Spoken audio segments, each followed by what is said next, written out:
Hello everyone and welcome to a new video on the channel. In today's video I'm going to be going on to the next part of my collection, and that is the W's. A fair few amount of W's from watching other people's collection videos. Specifically recently Kermit's Goes To, I've watched for a long time. He's been going through his collection as well. I've noticed that there are definitely a lot of gaps in my collection. There are a lot of films that I've either seen or I really want to watch that I just for some reason still haven't got. And unfortunately I've got a load that I have not seen that probably aren't going to stay in the collection. So I'm going for now. I'm going to only buy films that I think I'm going to really enjoy, or I've already seen and I know that I enjoy. But I'm going to get straight into this. So yeah, let's get started with the W's. So first up we have W. That's how you say it, I believe. About George W. Bush, I guess Jr. The president. I don't know when he was president from. I think it's the late 90s through. I think it was through the war in. Does it say on the back? I don't know. I'm not very good with old sort of history. But yeah, anyway, it doesn't say. It's a great film. It's a film by Oliver Stone, who's done some great biopics in the past. Most notably, probably for me, JFK. But you've got a great cast, and there's obviously Josh Brolin playing Bush. You've got James Cromwell playing Bush Senior, Tandy Newton, Richard Dreyfuss, Toby Jones, Scott Glenn, Ewan Grufford, Ellen Burstyn.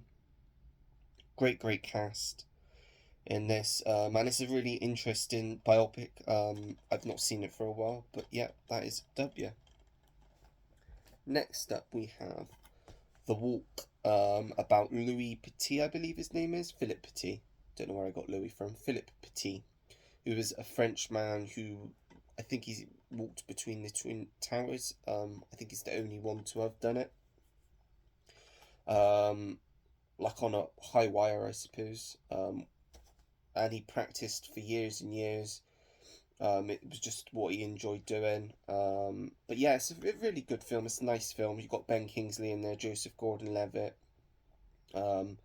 Directed by Robert Zemeckis, who obviously did Forrest Gump, my favourite film. Yeah, that is The Walk. Next up we have Walk the Line, the biopic about Johnny Cash, starring Joaquin Phoenix and Reese Witherspoon. Great film. Directed by James Mangold, who's obviously gone on to do some fantastic films, such as Logan. He's did Ford v Ferrari. What other films he did? Copland. He did that before this though. I'm trying to think. Identity's a really underrated one. If you've not seen that as well, that's a great film. Good twist in that. But yeah, this is a great film. If you like music biopics, then this is generally one of the better ones. And I think Joaquin Phoenix is excellent as Johnny Cash. Next up we have Wanted with Angelina Jolie and James McAvoy. An action film. I believe it's based on a comic book about a guy. He thinks he's a nobody, but actually it turns out he's part of this connected group of assassins. Yeah, it's just a fun action film. You've got Morgan Freeman in there as well. Chris Pratt's got a really small part in it as well. He's quite good in it. Yeah, if you like these sorts of films, these leave your brain at the door action films, then yeah, highly recommend Wanted. Very enjoyable one that is. Next up we have Warhorse, a war film from Steven Spielberg, based on the book by Michael Morpurgo. Yeah, a great Spielberg film. Not one of his best, I wouldn't say. It's quite a tame film. It doesn't really do anything that you would expect from a Spielberg film, but it is a very good film nonetheless. If you like your war films, you'll definitely like this one. It has some sad bits in it. It's got a great British cast. You got I believe Benedict Cumberbatch is in this. Who else is in this? I'm trying to think. What does it say on the back?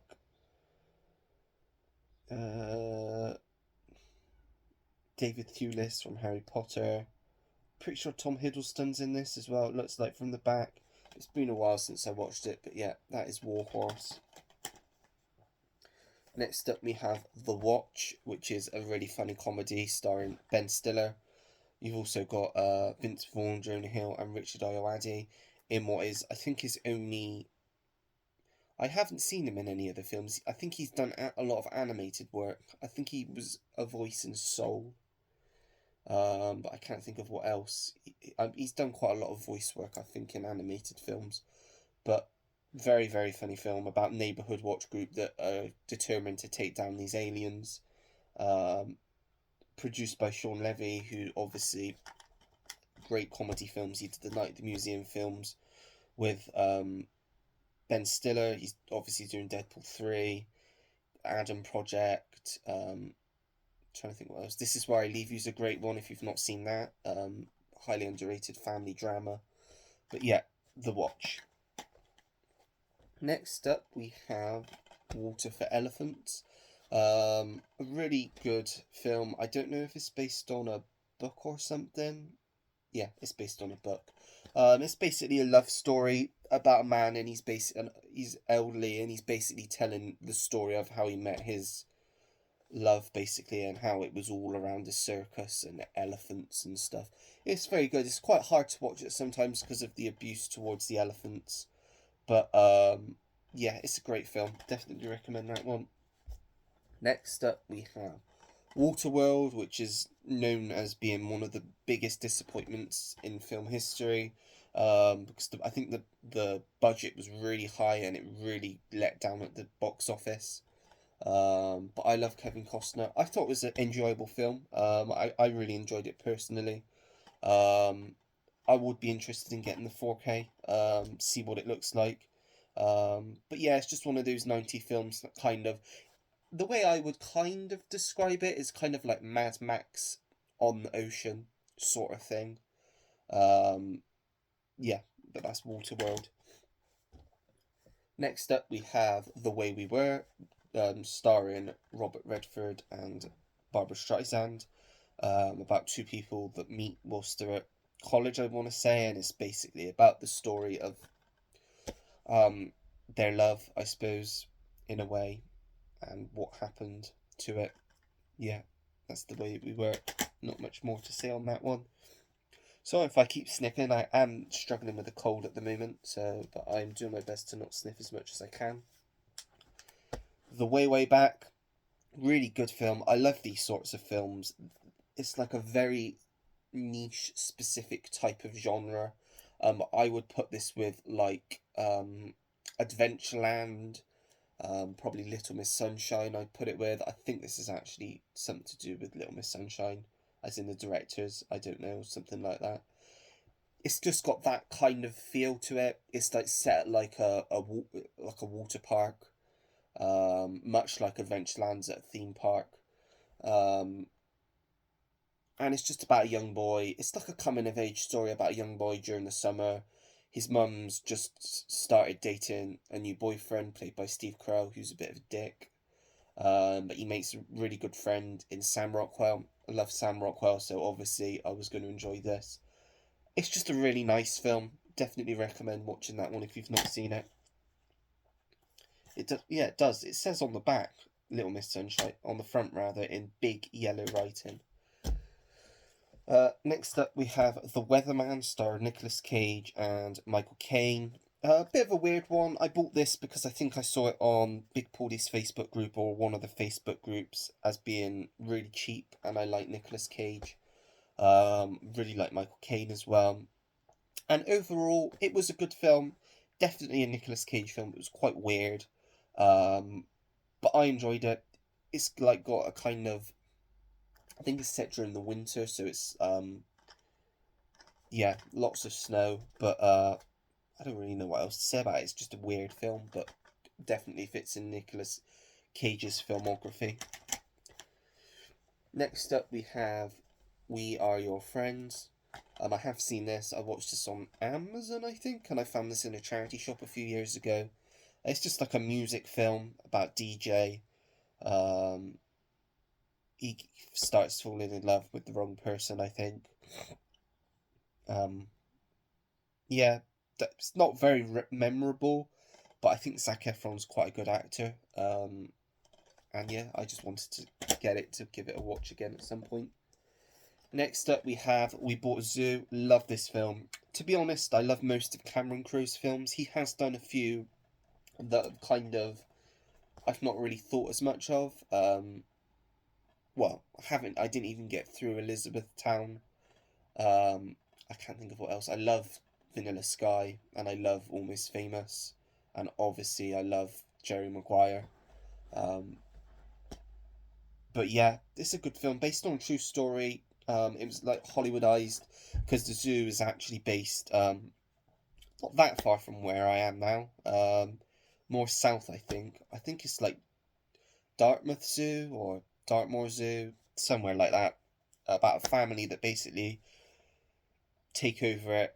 I think he was a widower and he had young kids, much like in the film, and he just went and he bought a zoo and took over it. But yeah, it's a really nice family film. If you've not seen it, I definitely recommend checking this one out. Next up, we have The Wedding Singer, the first of the Adam Sandler Drew Barrymore films. I really enjoy this. I am in of an opinion that I do tend to find Drew Barrymore very, very annoying. Especially the older she has gotten, she has just become more annoying in her films. Um, but yeah, this is a good one. This and 51st Dates I really like. I like Blended. Not as much as this and 51st Dates though, but this is obviously one of the first Adam Sandler films that really, I wouldn't say brought him to comedy legend, because I don't think he's a comedy legend. I think much like Jim Carrey, he's much more of a better dramatic actor. He's shown better performances in dramatic roles. He has done some great comedy films like this, Happy Gilmore, Billy Madison. But yeah, I think when he sticks with drama, he is better. Next up, we have The Whale, a great, great film. I rewatched this again not that long ago. Brendan Fraser definitely deserved that Oscar. It's just a very powerful, moving film. One of my favourites from last year. If you've not seen it, it is a hard watch, but I definitely implore you to watch it if you have the means to. And then, last of this pile, we have What If, which is like a romantic comedy about a man who falls in love with this girl, but he kind of gets relegated to the friend zone, and she's in a relationship with someone else. But he's kind of like thinking what would have happened if he'd have told her from the start that he loved her. That sort of thing. It's a good film. Set in Canada, I think. Daniel Radcliffe. Again, he's a decent actor. Um, he's much like all of the young Harry Potter actors. He's kind of, it is difficult. I think they've all found it difficult to kind of like break out and make a career for themselves after Harry Potter. But I think of all of them, I think Daniel Radcliffe's probably done the best. But yeah, that's What If. Second pile, we have When Harry Met Sally. Great rom com, one of the most classic rom coms. I'm going to try and go quicker through these because I've gone on too long already. White Christmas, just a classic Christmas film. Try and watch this every Christmas if I can. We have Where the Wild Things Are. I remember watching this in the cinema when it first came out. Very weird, wacky film directed by Spike Jonze, who hasn't done anything since Her. All of Spike Jonze's films I've seen, I've loved. I love Being John Malkovich, I love this, and I love Her. So yeah, I really hope that he does direct another film again at some point. We have What's Eating Gilbert Grape. I'm trying to go from the back of the covers. I can't see all the time. Great, great film. Leonardo DiCaprio should have won an Oscar for this. He was exceptional in this. Johnny Depp was great in this as well. In my opinion, this is probably DiCaprio's best film of the 90s. Not best film, best performance. Titanic's his best film. And yeah, as I say, he deserved to win an Oscar for this. He was just fantastic. Next up, we have What's Your Number? Just a fun romantic comedy. Nothing really special, nothing much to say on that one. Next up, we have White House Down, the kind of other film to Olympus Has Fallen, came out at the same time. I enjoy both of them. They're both guilty, cheesy action films. But yeah, that's White House Down. We have White Noise, starring Michael Keaton. I love Michael Keaton. He's definitely one of my favourite actors. And I was reading this was the first film, like Universal film. This came out in January 2005, I believe. Um, and it did really well at the box office. And since then, Universal, I think, have pretty much released like a horror film every January. Obviously, this year we got Night Swim, which was a disappointment. Last year was Megan. I'm trying to think of other ones of past years, but I can't think of any other ones. They're mixed bags when they release them because a lot of them are like Blumhouse ones, and sometimes Blumhouse doesn't work. Much like Night Swim, from what I hear. But yeah, this is a good film. If you like horror films, it's not horror. It's more of like a psychological thriller.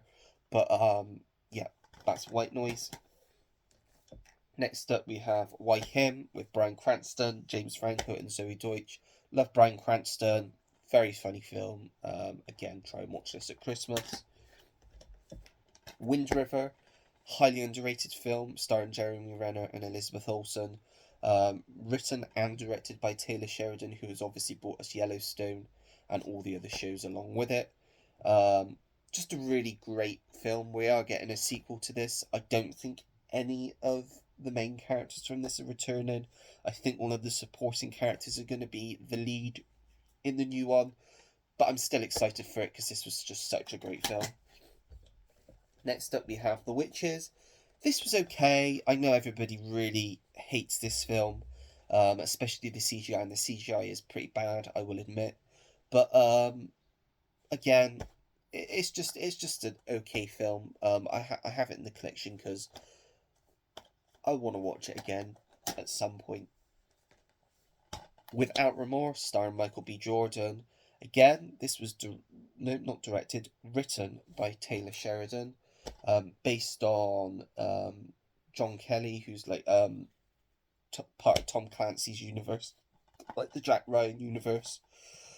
Yeah, this was a fun film. We're supposed to be getting a sequel to this. Whether it actually happens, I don't know. But yeah, I'm glad this got a physical release because it did go straight to Amazon. I'm still holding out for a physical release for the Tomorrow War as well because I really like that film. Next up, we have, I'm trying to look for the back, The Wiz. This was a good musical, starring Diana Ross and Michael Jackson, Richard Pryor as well. Basically a retelling of The Wizard of Oz using Motown music.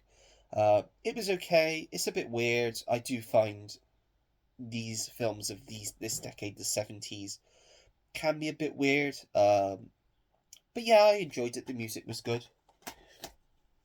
Next up, one of my favourite films, The Wolf of Wall Street, probably my favourite Scorsese film. Again, another film that DiCaprio should have won an Oscar for because he was fantastic in it. Yeah, just a great film. We have Wonder, a lovely film this is. We are supposed to be getting like a sort of sequel, kind of unconnected sequel that keeps getting pushed. It was supposed to come out last year, then it was supposed to come out this year. No, the year before it was supposed to come out, 2022. Then it got pushed to last September. Now it's got pushed to this October. So I don't know whether we'll ever see it, but this is just a great film. Then we have The World According to Garp, I had to think then, with Robin Williams, one of his first films, I think. I believe this is actually Glenn Close's first film. John Lithgow was just excellent in this. I think, yeah, he was nominated for an Oscar. It's just a really good film. If you like Robin Williams, then I just definitely recommend that one. Next up, we have World War Z, one of my favourite zombie films. Really disappointed we didn't get a sequel to this because I'm really interested to see what the sequel would have been like, and directed by Fincher as well. Yeah, just great zombie film. We have Wrath of Man, probably the last really good Guy Ritchie film. I didn't think no, I didn't think much of Operation Fortune, but I did quite like The Covenant. So, but I think this was really solid. It just gave us something different from Jason Statham. Just a really entertaining action film. Then we have The Wrestler. I believe, did Mickey Rourke win an Oscar for this? No, I don't think he did. I think he was nominated for the Oscar. He won the Golden Globe, I think, but I don't know who the Oscar went to. I can't remember who the Oscar went to, if I'm being honest with you. But it's a good film anyway, nonetheless. And the final one is a favourite Western of mine, Wyatt Earp, starring Kevin Costner. Obviously you've also got Tombstone, which I still haven't seen, but I'm trying to find for a good price so I can watch that. But yeah, that is Wyatt Earp, and that is everything in the W's. I was planning on making another video, but I think because my nose is getting more and more congested and it's making me sound weird, I'm going to leave it there for today. If I feel any better tomorrow, I may make another video, but this video won't be going up until next weekend anyway, so it doesn't really matter if I don't make another one this weekend. But that is it. That is all of the W's in my collection. Have you got any of those in your collection? Are there any that you can recommend to me to add to my collection? I always go off of everybody's recommendations. But yeah, if you like the video, don't forget to give it a like, subscribe if you want to see more videos like this, and turn the notification bell on so you know when I have a new video uploaded to the channel. Comment down below anything and everything. I really appreciate when anyone takes the time to leave me a comment, and I will always get back to you. But yeah, that is it. So until next time, everyone, take care. Goodbye.